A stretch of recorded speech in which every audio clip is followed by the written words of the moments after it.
All right.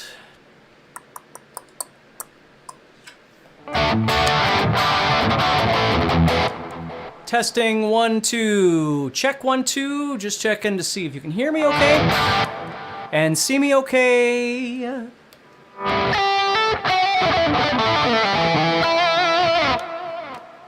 Let's see here.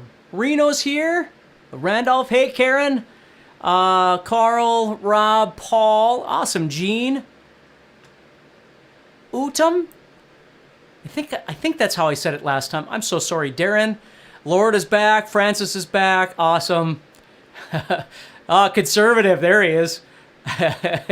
Sam, Jocelyn. Hi, Jocelyn. Hi, Sam. Hi, Thomas. Just letting you all know that I'm here. Awesome. Good. I'm glad I say that right. I'm so sorry if I don't say your name correctly. Okay. Donnie, I won't remember next time, but you could just remind me right away. Awesome. Good. I'm so glad you're all here. I'm going to see if I can answer some questions for you. And hey, Joe. Hey, Alex. And we'll go from there. Hey, John. Santa Barbara, California. You're not anywhere near the fires are out there, are you, John? Brian, how you doing? It's good to see you all. All right, cool. Well, I've got some questions here I'm going to get to. And if you've got some questions, you can certainly post. Oh, good. So John's not anywhere near those fires. That's good. So if you got any questions, you can certainly post them too. I'm going to try and get to the lessons over here too. The first question I've got here is from Donald Weaver, and he says, are you ever going to be doing in the mind of lessons? In the mind of. Well, that's interesting. In the mind of. Depends on what we mean by in the mind of. I mean, that could go anywhere.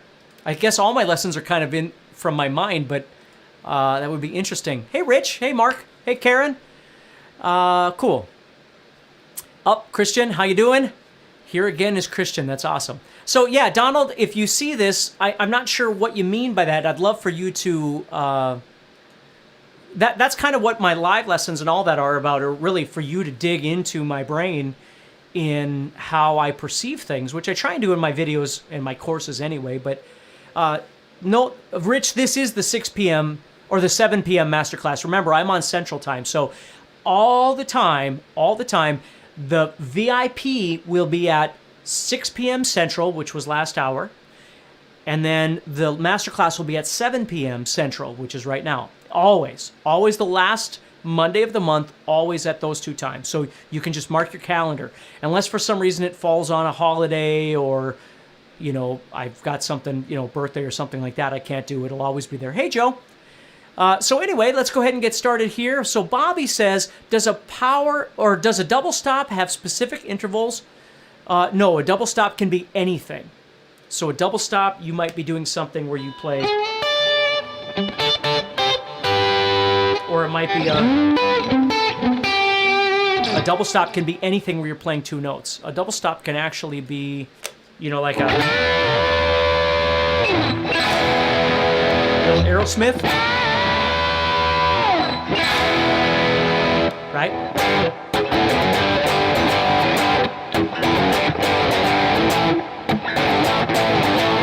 Right? So a double stop is just any time you hit two strings at the same time. That would be considered a double stop. Okay? Let's see here. Miss the VIP. Yeah, Rich, and I'll post it in the group, but it's always at those times. Yeah. So you just understand that I'm in Central Time and just make the adjustment. You know, I have an app in my phone because I'm always dealing with people in different time zones that just automatically tells me, it switches it for me. So, but yeah. Let's see here. Hey, Clayton. Nice that you're here. Tom Kiefer of Cinderella. Not sure what you mean by that. Maybe I missed something earlier. Tom Kiefer of Cinderella. Well, I know who Tom is, but I'm not sure what you mean by that. So anyway, well, let's just keep going here down the line, and I'll keep checking the chat. Mark says, are Dorian and Ionian also classified as major and minor respectively? I see. Let's see here. Leroy is cool and sometimes confusing. Okay. Oh, I see what you're saying. Double stop. I gotcha. Okay. No excuse 99 from Montana. Hey, how you doing? Okay, so anyway, let me see here. I'm going to try and... A double stop is not like a unison bend. A double stop is generally where you have two different notes that are ringing out at the same time. A unison bend really is you're trying to get the same note. So that's a little bit different. So if we were talking Tom Kiefer,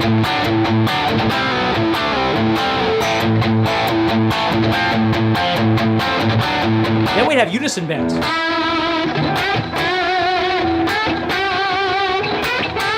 Right, all that kind of stuff. That's unison bends. That's not the same as a double stop, though. So, let's see here. Okay, so let me get back to my question here. Mark says, are Ionian and Dorian also classified as major and minor respectively? Let's start with that, okay? So, Ionian is classified as major. That's your do, re, mi, fa, sol, la, ti, do.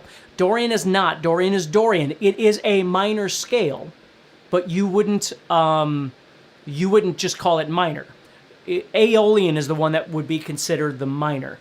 So in general, if that's what you're asking, in general terms, if somebody says, oh, this is in a major scale or in a major key, they're talking about Ionian or major. If they say, oh, it's in a minor key, they're talking about Aeolian. If you say Dorian, you have to mean Dorian. Dorian is an entirely different thing. Dorian and Phrygian and Aeolian are all minor because they contain the minor third. Okay? But in slang, Aeolian's the only one that's truly minor. Okay? Let's see here. And then he says, or position 1 major and 2 minor.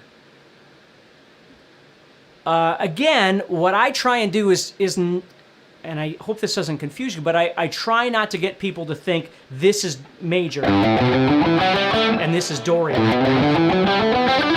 I try and, although I know where you're coming from, I don't see my fretboard that way. I build up major just like I do pentatonic. Position 1, position 2, position 3, position 4, whatever it is. And then when I go in there, I'm playing in major and Dorian. If I play this,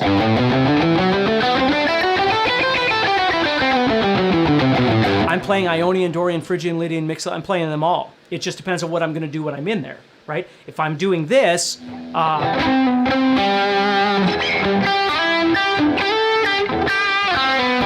I'm in G major. If I do this, I'm in Dorian. So I'm still in the same position using all the same notes. It's the way I use them. So I don't think of the second position as being Dorian and the second position as being Phrygian or the third position and so on. I don't really visualize it that way. I visualize my whole fretboard as everything. And it's just always been easier for me to think of that because then as I'm soloing, if I want Dorian, I think of the things that make Dorian sound like Dorian. But I don't have to re-visualize my fretboard at all. So if that kind of makes sense. But again, we're all different that way. However you get to the right answer is the right answer, right? But for me, like if I was playing G major, I don't think of just this as being G major. G major is everywhere. So if I'm playing, I want to play G major all over. Right? I want to go all over and do that. Let's see here. John, people discuss when appropriate for the thumb over the neck. I just learned the solo to Hail to the King, and I noticed he did the whole thumb thumb over the neck. I almost never do except when strumming chords. Yeah, I mean, that's usually when I'm not sure what else you'd be doing it for your thumb being over the neck. Now, if you're soloing, some people have big enough hands to where the thumb might come over the top, or if you're bending or something like that, your thumb comes over the top. But if you're doing something like this, your thumb's probably not over the top. Chords, your thumb comes over the top. But there's not a right or wrong to any of this stuff. It's or appropriate or inappropriate. I think it's just trying to figure out how to make whatever it works. Because I'm not sure what the thumb thing is for Hail to the King. I'm not sure what that is. I know the song, but I don't know where the thumb comes in. Let's see here. Rich says, my thumb over sucks. I have small hands. So do I. So, I mean, I use them, for different things like that, or if I'm deadening a string or something like that. But if it's a solo, I'm not sure that there would be a rule for your thumb or not. Just, you find a lot of blues players when they're playing more pentatonic, their thumb tends to come over the top because they're doing a lot of vibrato and things like that. Or when you're playing more shreddy stuff, your thumb tends to go back because you need more distance with your fingers. Hopefully you guys can see this. I'm not even looking at the camera. There we go. You need more distance to get all these hands to work. Or your fingers to do all these different kinds of things. If my thumb's over the top, of course, then my hand closes in and I'm not able to make those stretches. If I bring my wrist down, I can now make those stretches. So I'm not sure if that's what you're referring to or not, but we'll leave it at that for now. So I'm going to come back over to the chat here, see where we're at. Rob says, I have Play Guitar for Life, Blues Masterclass, and Guitar Theory. Well, I do Play Guitar. If you look at Play Guitar for Life, it's set up so it can send you into the blues places in different places. Play Guitar for Life is set up so it goes through a little bit of chords and then theory and scales and all these different things kind of chopped up as it goes. So you're not just doing one thing and then one thing. You're kind of getting a little...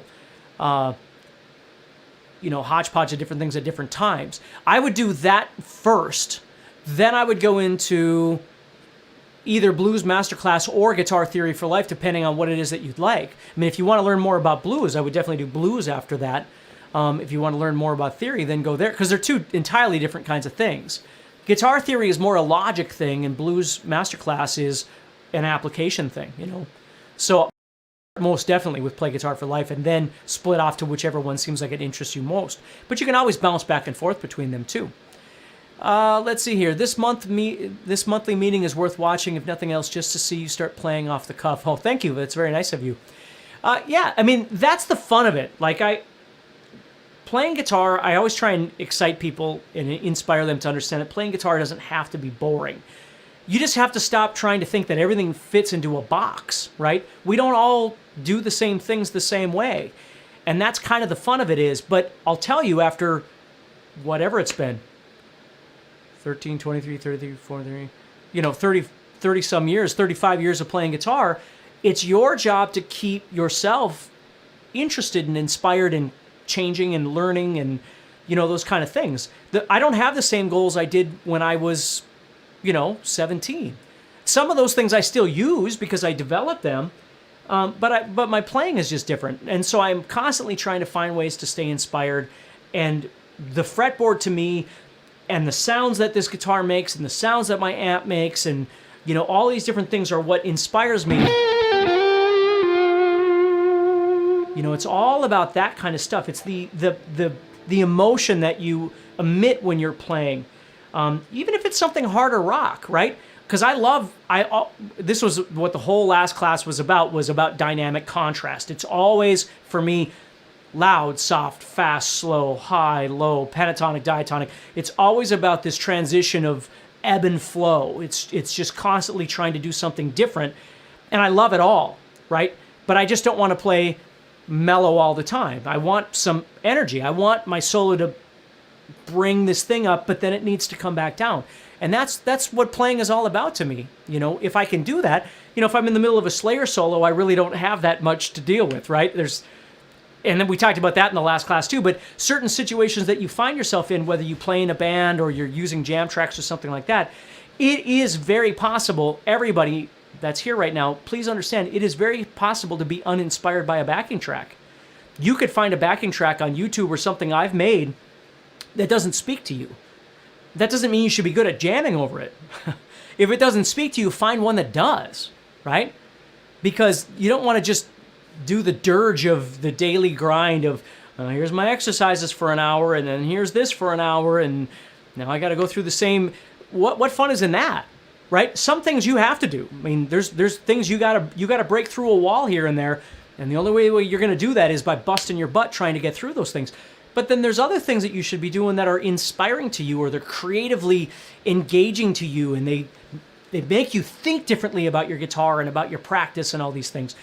And backing tracks very much should do that, right? You find ones that just feel like home to you, and those are kind of the stick around ones, at least for a while. They might get boring after a while, but then there's other ones where you're just like, this isn't going to do me any good. And you don't have to be the king of everything, right? Steve Vai is a really good guitar player at what he does. Eddie Van Halen's a really good guitar player at what he does, right? Gary Moore was a really good guitar player at what he did. David Gilmour's they're all different. Nobody's trying to be everybody. They're finding their way like you and I are. They're finding a path that works for them. That's what you should be trying to do for sure. Let's see here. Let's see. Jocelyn says, Steve, when you play A Dorian, do you emphasize the A of A minor or the sixth? I emphasize all of those. So if I was playing over A Dorian, right? The A is going to be the least interesting note that I play, but it really does define the motion, right? But that, for instance, the minor third has a really pretty sound to it, right? You know, I mean, obviously you can go to the fifth too and all that sort of thing, but I find that, like, there's the fifth. But when I add that sixth in, that's where, again, that dynamic contrast really comes into play. That sixth is going to break the monotony of that pentatonic. Now, when saying that, please understand, I was saying this in the last class too, but just because you learn diatonic doesn't mean you should negate pentatonic. If you set your listener up with pentatonic elements, and then you throw in that, or you do, those fresh, colorful notes that come from the diatonic are going to sound far more powerful than if you just play everything.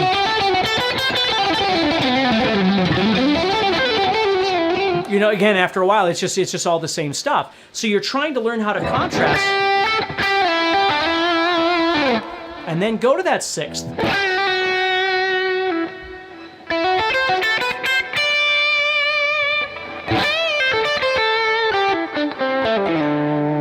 And maybe add that blues note. Right? That's what you're looking for, is that contrast in sound, right? Always be in contrast. So think of it that way more than just, you know, the A is absolutely something you should do. But it's just not very exciting, but it's very defining is what it is. Where the third is going to be a little more interesting because it's really defining the quality of each chord as they're being played.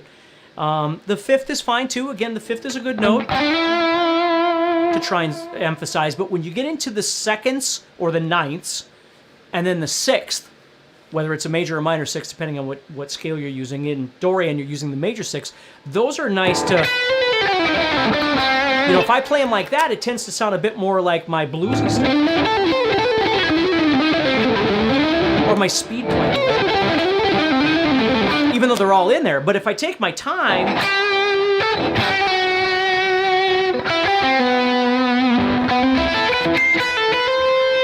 then it begins to sound a little more melodic. I can use those notes as color. Okay? Let's see here. Don, hopefully that helps you, Jocelyn. Don says, bought mastering fretboard in March, still waiting for the DVDs. Yeah, let me... All I can do is get a hold of customer support, but I will get a hold of them. Give me just 1 second here. Hopefully you tried to get a hold of them. Oh, well, now I got to do all this, so just give me a second here. Give me a second.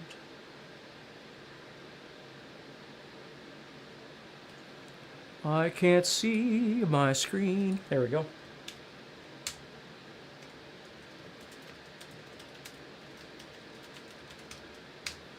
Okay, there we go.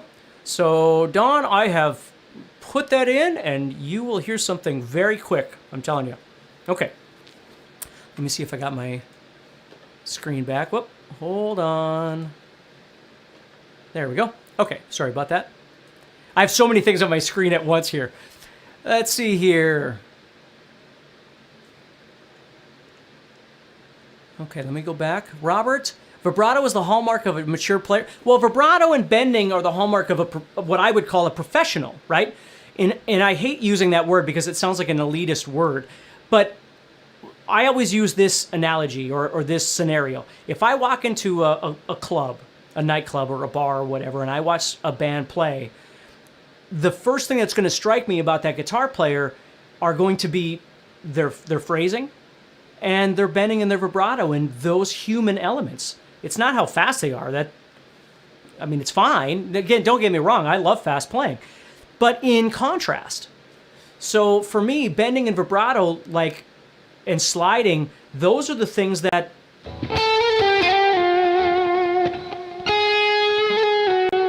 if you think about, I was using this in the last class. If I use this, if I can find it again here.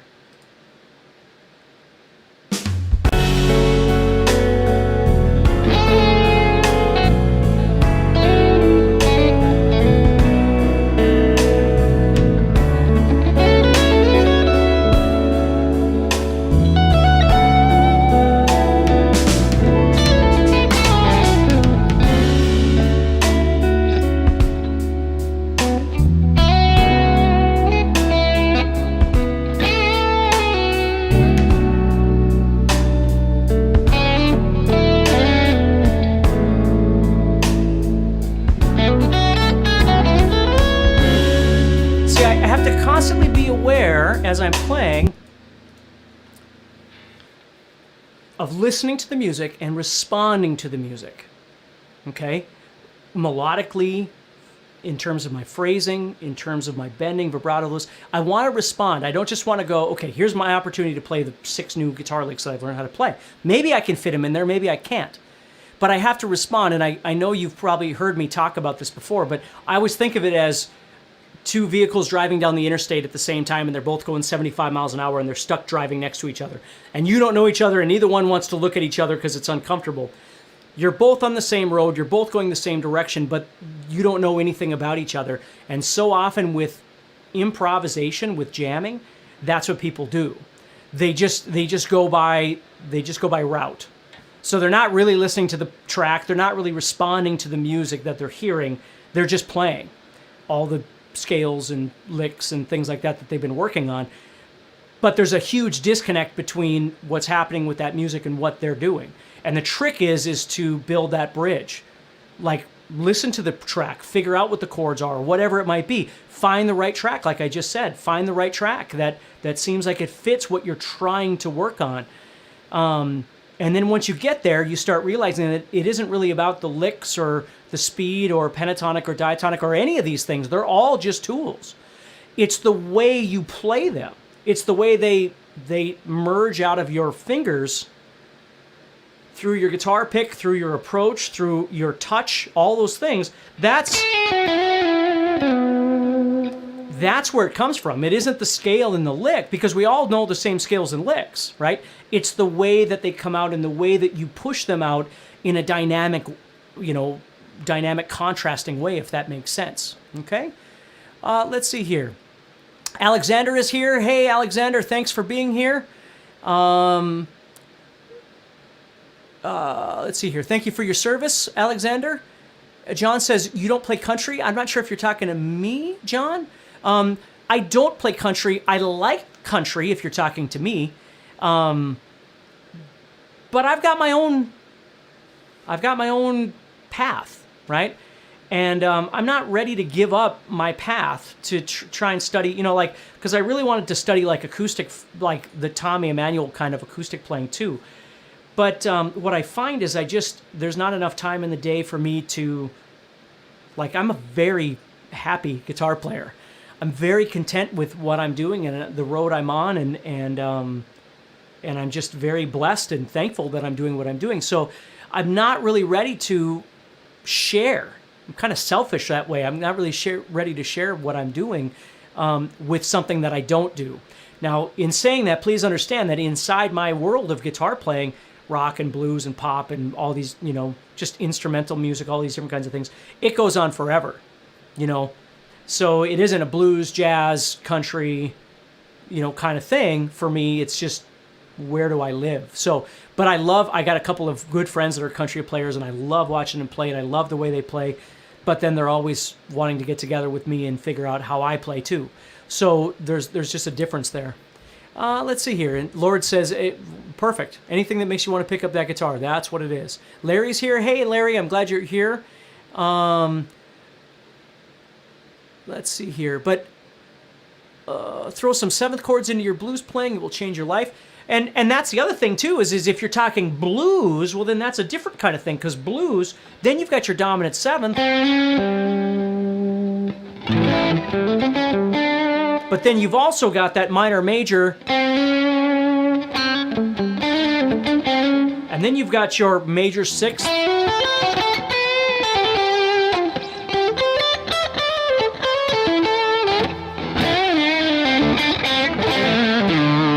There's all kinds of different stuff. Again, blues has its own, and I love the blues. I love playing blues.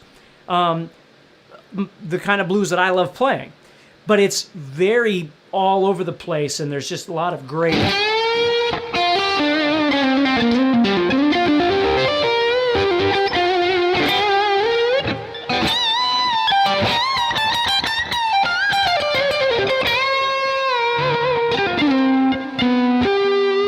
Lots of different things you can do with blues that I wouldn't really do necessarily over the backing track that I was just doing. That's the fun, you see. It's so different from each other. Sorry about that. Let me see what I got here. Oh man, I missed all kinds of stuff. Sorry, I'm way back here. Jocelyn says, I see the ninth and the sixth. Those is A minor extended. Yeah. So that's... the sound out of the comfort pentatonic zone. Yeah, and you're right. And that's okay. Because again, that's that contrast. Just because you learn how to play a diatonic scale, like I said, if all you do is play, and again, it depends on the style of music. If I'm playing metal, I might be doing a lot of this stuff a lot of the time because that's what the solo requires. If I'm playing over a blues thing, it's entirely different. If I'm playing over this, kind of mellow thing that I'm doing, it's entirely different. And I love playing over all of those things. But again, always remember, in the real world, if you're playing with a band, you might not have 7 minutes to solo.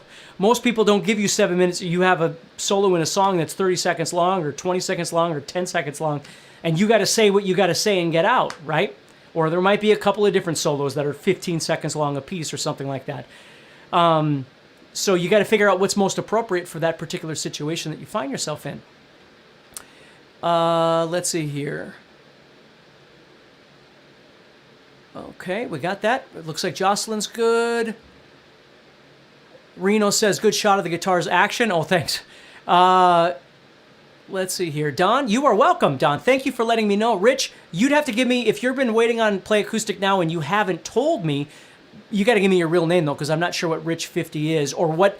Guys, always remember, everybody on this call, if you have a customer support issue, make sure you use your name and the email that you signed up with. What we wind up with a lot of times is people have signed up 2 or 3 times so they can get free stuff, and they have multiple emails on file. Well, customer support doesn't know who's who, because there could be Steve Stine.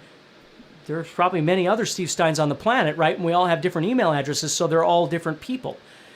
So just, Rich, if you can help me with that, I'm going to copy what you did, but then hopefully you're going to give me your name here that they would have on file, and I can add that. Okay, so let me keep going here. You are most welcome, Don. Jocelyn, I received my book in theory. Awesome.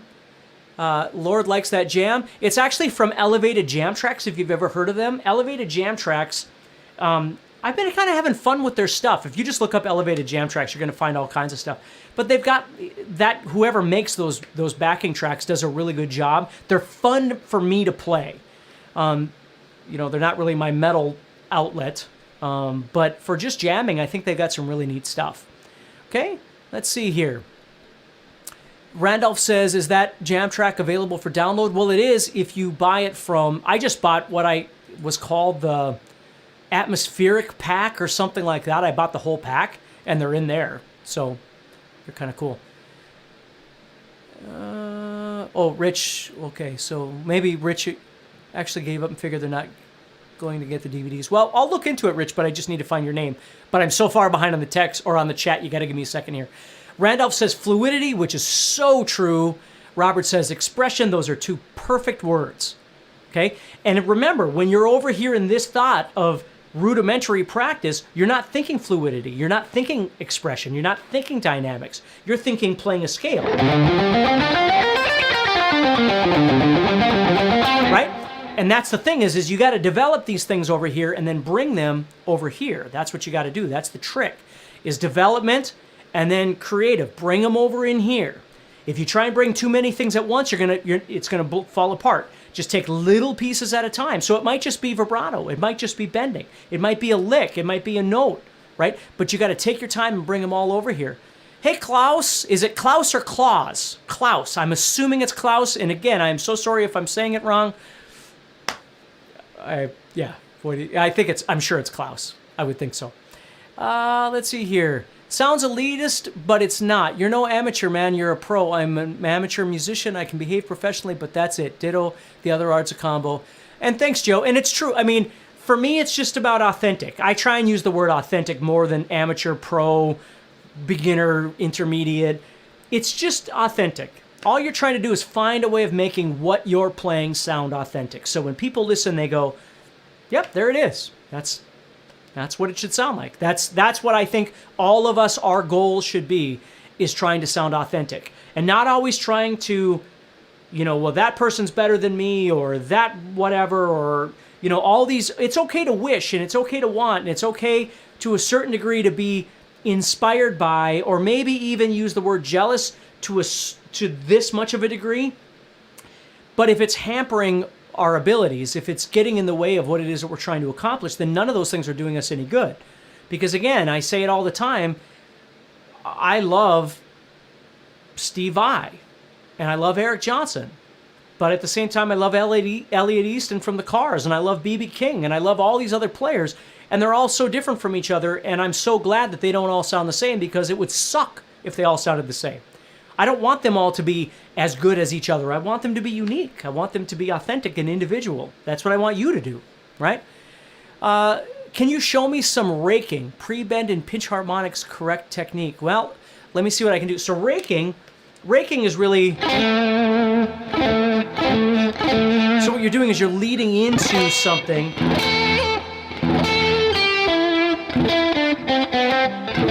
So you're getting this kind of percussive sound. And you can do that going into a bend, but you can just do it going into a note. But it's a great sounding technique, especially before a bend. Or these bluesy kind of sounds. They sound really great for that kind of stuff. You might actually do an arpeggio, but you might just do a rake. Something like that. But yeah, you're literally just doing this, is what you're doing when you're raking. Let's see, pre-bend, you're just bending, and then you're playing the note. Right, so you're getting that kind of sound. You just got to be really confident with your bend, so you bend to the right note.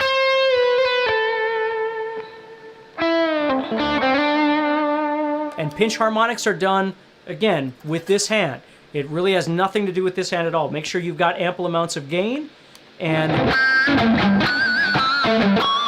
what you're doing is you're just simply turning the pick. So instead of picking the note like normal, you're turning the pick so your thumb is touching the string at the same time. So my pick is touching and my thumb is touching, and as I push the pick through, my thumb is the last thing to touch that string, and you can hear the sound of that pinch harmonic right there. Hear it? But now I don't want to kill the string, so I'm going to get out of the way. And it keeps going.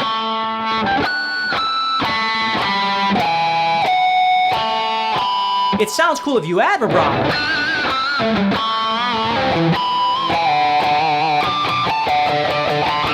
And you have different ones in different places, but that's all it really is it's just turning that. Your thumb is causing the pinch harmonic. Your thumb is touching the string, creating this overtone is what's happening. Okay? John says, you're great. So are you, John. Welcome, Clarice. I don't know what that is, but I like it. Okay, so I know Silence of the Lambs, but I'm not sure what else that is. But anyway, what does a run up the neck typically consist of as far as a scale? Well, any scale you want. Usually it has more to do with the grouping of the notes that you're playing, right? Because again, for me, G major is A Dorian, is B Phrygian, is C Lydian, is D Mixolydian, is E Aeolian. They're all the same to me. It's my approach on my fretboard that changes, but the layout is the same for me. If I'm in G major, I'm in all the other ones. So it's more my approach. So if I wanted to run quickly up the neck, it would have more to do with the fingerings that I'm playing within those positions. It's like I could run the guitar this way, right? Or I could run the guitar this way, right? Or however, or make like what I call figure eights, right?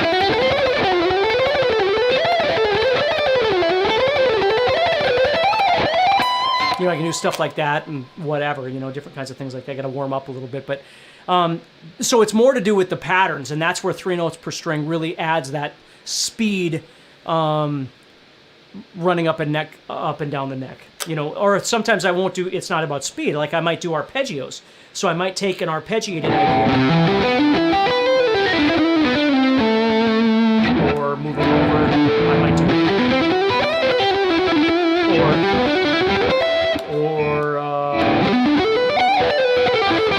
like I've got arpeggios all over the place that I use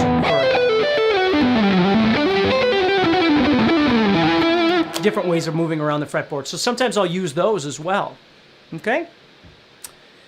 What is meant by borrowed chord?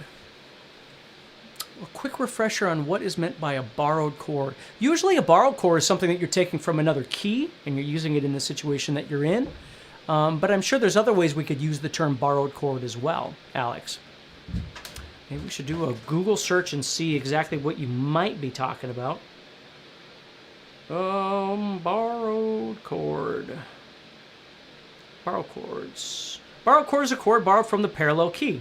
Okay, so key of A minor, key of A major, something like that, where you're borrowing a chord from another key, and that's what it is. Okay? Let's see here.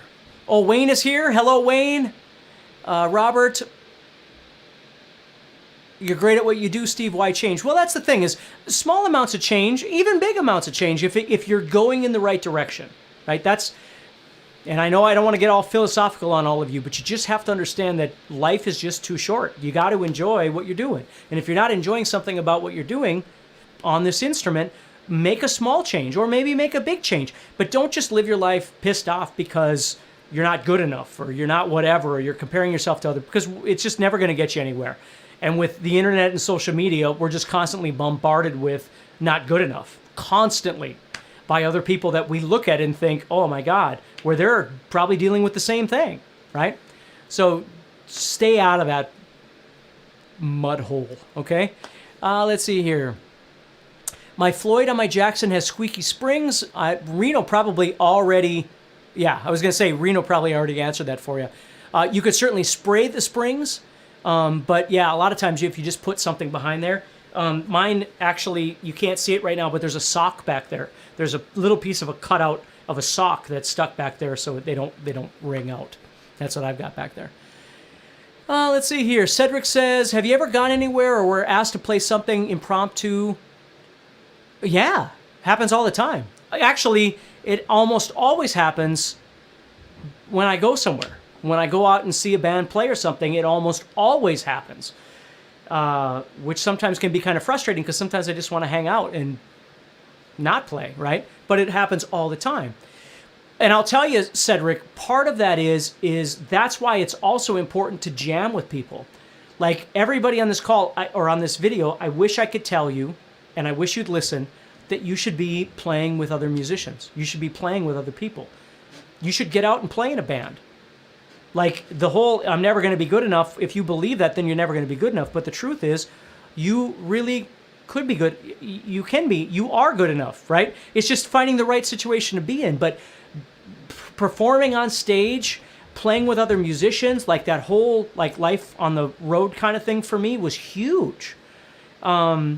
Yeah, because improvisation certainly with other humans is something that needs to be developed. Like just playing by yourself all the time tends to be a bit sheltering, and it's nice to get together with other people. Start off by playing in a church. Start off small. Get together with friends on a Saturday afternoon, whatever it might be. And then you can kind of build your way up into something, or go to jam nights or something like that. But you got to get out of that if you really want to learn how to improv and comp, right, and play with other people. You have to spend time doing it. So, let's see here. Okay, we got that. Randolph. Okay. So Randolph or Rich, I got this. So give me a second again. I got you.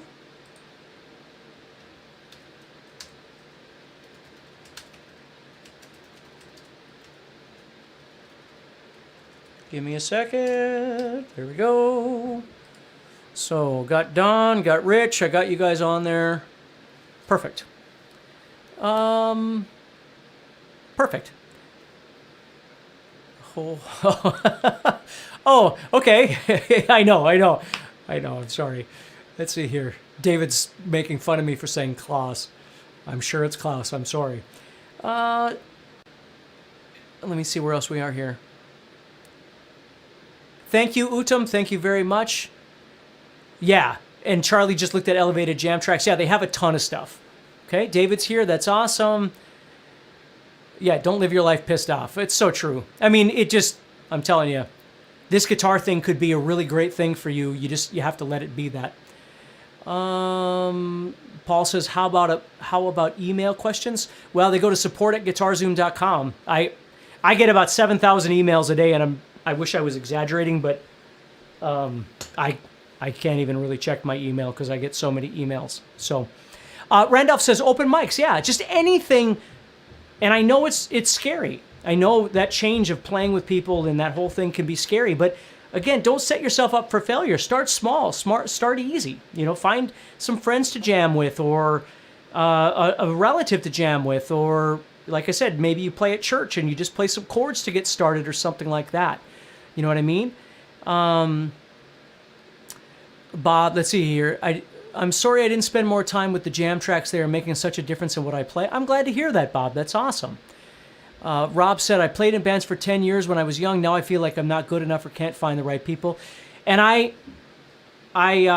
sympathize, Rob. I mean, there's no doubt that I am absolutely blessed to be able to do what I do and play with the people I play with and all that kind of stuff. Let me change that camera back. Sorry. I can't see everything at the same time. And it's not always easy. Like when I used to teach private lessons, people are always like, well, how do I go about finding people? How do I go about getting into the scene? And it's not easy. It's like, it's just not. I was lucky and blessed to be able to get going when I was younger and make a bit of waves when I started, and it kind of helped everything. And it just, but I've never, my whole thing, to be honest with you, my whole thing was I just never said no to opportunity, ever. Never, out of fear. I never said no to anything. It's just, I would play, there were times I was playing in 7, 8 bands at once because I just never said no to anything. And, I mean, I've done a lot of things in my life, and I wore myself out. There was a time when I was at my wit's end with not having time for my family, not having time for friends. I was so involved with work and work ethic and, expanding my, whatever you want to call this brand of trying to be out there and play with people and work my way up the ladder, whatever that stuff was. But I think that was one of the big things is I just never said no. I never said no to anything. Now I say no to almost everything because I like my free time. I like my time with my family, and when things get busy, they get busy. And when I say yes to 2 things, it winds up exponentially being 20 times the amount of time it's supposed to be. So I'm very careful with sharing my time nowadays, but I'm glad I did spend time never saying no to anything because it certainly helped. So, Francis says, funny thing you should say that. I met a guy on the way home that invited me to jam night, which is perfect. Yeah, sorry guys. When I can control this my camera angles with my foot, and so they're keys, right? They're keyboard shortcuts. So if I type something on my computer, it switches those too. So, and if I have all of these things open at the same time, I can't see everything. Let's see here. Klaus says, if I wanted to learn all about the blues, which are your courses? I would do plays blues guitar for life would be a great one. Yeah, play blues for life. That's what I would do, and that's what you said, which is perfect. Clayt says, well, this was a bummer. My one question got skipped over in both live sessions. What was your... I didn't see what Clayt's question was, but Rob said, I was blessed when I was young, great drummers. See, that's awesome. Lord says you can put a post on your local community page, see if there are any musicians. Yeah, I mean, and now maybe social media is a really great place to try and meet people too and connect with in terms of music. I don't know. But, you got to stay engaged. And in this music world, the hard part is that you all know if you've done this before, it's so time consuming because it isn't just about your practice. It's about your practice of other people's material or the band, and it's the rehearsals, and it's going to rehearsal and the rehearsal is canceled because X wound up not showing up, and now you drove however. Like I play in a band out in Minneapolis, and Minneapolis is a 4-hour drive for me. So I drive out there twice a month, 4 hours, have practice, 4 hours coming home. So it's 3 a.m. and I'm driving home. But it's a band that's worth playing, and it's a project that I'm honored to be a part of. But it requires a huge commitment for me. So the days that I drive down for the practice, which are on weekdays, they're not on weekends. They're on because everybody plays in bands on the weekends. So it's a weekday. So when I drive down, it's known that the band has to be there. Like you can't cancel because you're sick. You should have told me before I left, right? Because now I'm driving all the way down there. It's an 8-hour drive for me for a 3-hour practice or a 4-hour practice. So the band is called, the gentleman's, let me type it in. See how my camera moves whenever I type? He's a gentleman that I've played in a bunch of bands with before, and he's got his own original material, and I love his playing, I love his singing, I love his attitude. He and I have just been very good friends for a very long time. And he's finally getting his own thing out there to do. Like, he knows everybody on the festival circuit internationally and things like that. So I'm very happy about that. So that'll be a cool thing to do. Let's see here. Conservative says, our preacher is always asking me to play at church, but he's all over the place with songs. He never stays with the list. So I've been very gun shy. But listen, think about that, buddy. Think about how much that would teach you, right? Because I played in church for many years, and I stepped away just because there were other issues happening there. But I still practice worship songs all the time, and I play in a small church. But half the battle with that is learning how to pick up on stuff quick. So if you get a call on a Friday to do some songs on a Sunday, don't panic. Just find the way that you can get through the songs for Sunday, right? That's kind of half the fun of this stuff. Is that kind of, because that happens in bands too. Like, you don't always have, 3 months to work on material. Sometimes you get a call and you're filling in for a band and you got 40 tunes to learn by Saturday and it's Wednesday. You know what I mean? You just do the best you can with the tunes, and the more you do it, I'm telling you, the more you do it, the better you're gonna get at all that kind of stuff. So put yourself in those situations and deal with the panic and deal with the stress a little bit and find a way to work through it. I hope you do. I hope you take up that challenge. Randolph says, I'm a rock guy, but I'm playing out and becoming a member of the house band at the Legion, having a ball being Johnny Cash's lead guitarist. Yes, that's wonderful. That's wonderful news, Randolph. That's what this whole thing's about. Utam says, thanks for everything. I composed one song and played with my wife. Your feedback. I know it's tough to check all the mails, but expecting for feedback. I will do my best. I swear to God, I'm not trying to, that's why this stuff is easier, because I can interact more. But as you might imagine, I am constantly inundated with emails and voicemails and messages on social media on all the platforms, and it's just impossible. I could spend hours a day just trying to answer everybody's responses, and I wish I could, but it's just really hard. But I'm going to look for that, buddy. I'm going to look for that, okay? J.A. says, just wondering, what course do you recommend to start learning how to solo? Probably like, I'm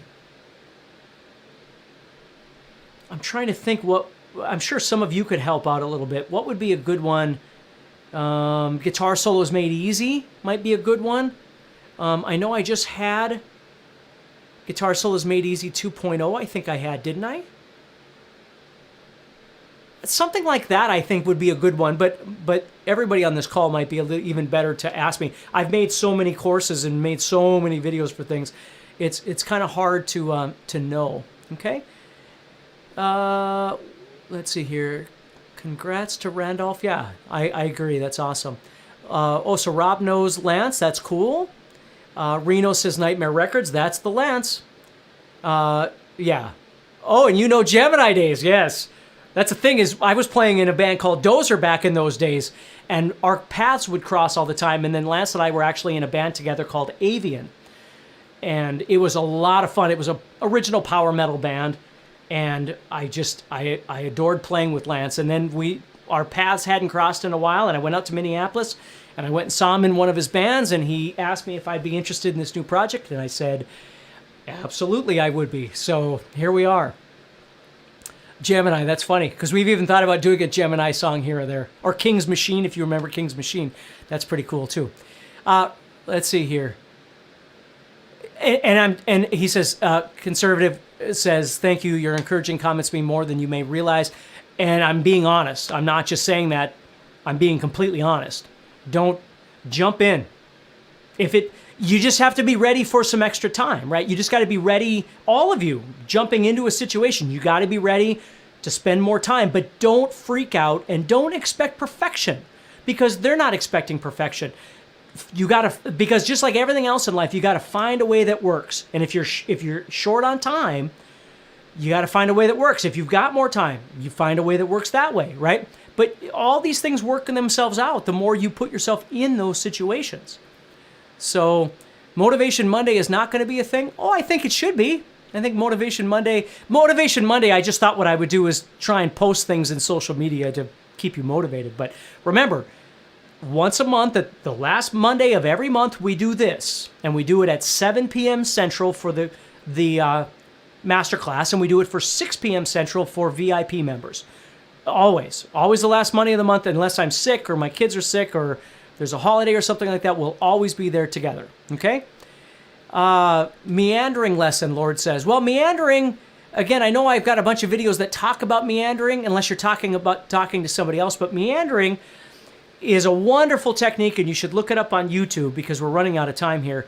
But meandering is a great way of practicing to get knowledge of your fretboard and moving around. It's really important, okay? Oh, I see. Maybe Lord was talking to somebody else. So that's good. Thank you. And thank you to everybody for helping each other out. Okay. What's the best way to play over the internet? Paul says, I have a friend in Miami. I'm still trying to figure that out. I've tried like e-jamming. I've tried some different things like that, and I've never really found a good way. The way that seems to work best with me and some of the YouTube guys that I know is you choose a song, and then you both jam over the song. You might say, hey, you take this section and I'm going to take this section. And your friend makes a part of the jam, and then you make a part of the jam, or you write your jam track or whatever. And then you compile the stuff together in a video, right? Back and forth improv in real time is, I don't know that the technology is really there yet, and it has so much to do with how fast your internet, the other person's internet. But there is like e-jamming. Like I think that's what it's called. Let me look this up. Now again, the camera angle is probably going to flip out, so just wait. E-jammer. E-jammer, e-jamming. E-jamming. Fender e-jamming. I think that's what it was. Again, just give me a second with the camera. If it's switched. I think that's what it is e-jamming. And I really tried a number of years ago to get that to be functional. Now, this was a number of years ago. Now they sell these little units that you can buy for like $100, $150 or something like that, that you plug into, and then that sends all the stuff and tries to fix the latency issues and things like that. But I haven't found a great way at this point to interactively jam.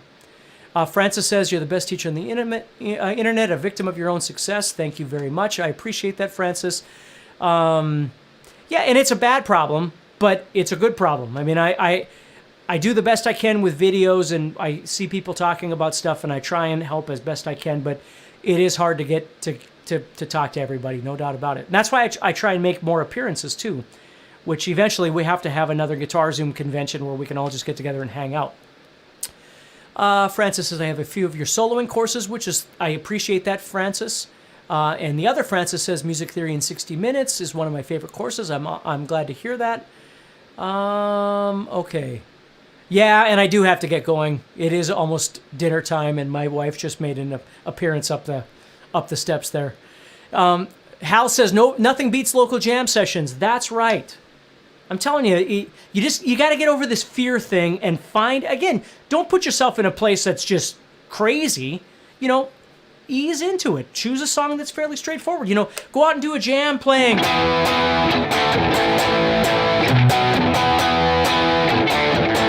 know, play Living After Midnight or something like that, or, you know, whatever the song might be that you know, the audience or the jam band might know, right? Learning how to play... You don't have to know all the solos or anything. Just learn the...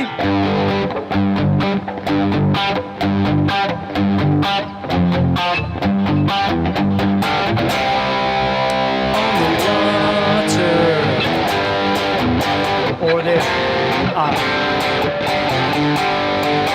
you know, just, again, if you didn't learn all the little riffs, it's okay to just play... Okay, well, Darren, I'm gonna step in there. Darren says Skype or Zoom. Yes, but you can't play in real time over Skype or Zoom. There's still a latency delay. So, like, if because I know this because I teach lessons on Zoom and on Skype when I have time. But if I'm playing a backing track on my side and I'm jamming to it, the other person, when they're hearing the backing track, there's a latency there. So we can't jam together. We can kind of jam together. Like, they can hear my parts together on my side, and I can hear their parts together on their side. But we just have to give each other a little space. But Darren, thank you, because that is a good idea, and they will work as long as you give each other just a little bit of a cushion in between the transitions. So that does work. So thank you. If you record it, it'll be in time. There you go, Darren. That's awesome. Thank you for that information. Band mix, Francis says, that's another good one. Okay, I've never tried band mix, but I would love to try it and see if that might work. So thank you, Gene. Thank you, everybody. And take care and stay positive. And I'll be posting this as soon as I get done eating. I'll post this video in the Masterclass group, and then you can watch it and review anything, and we'll go from there. So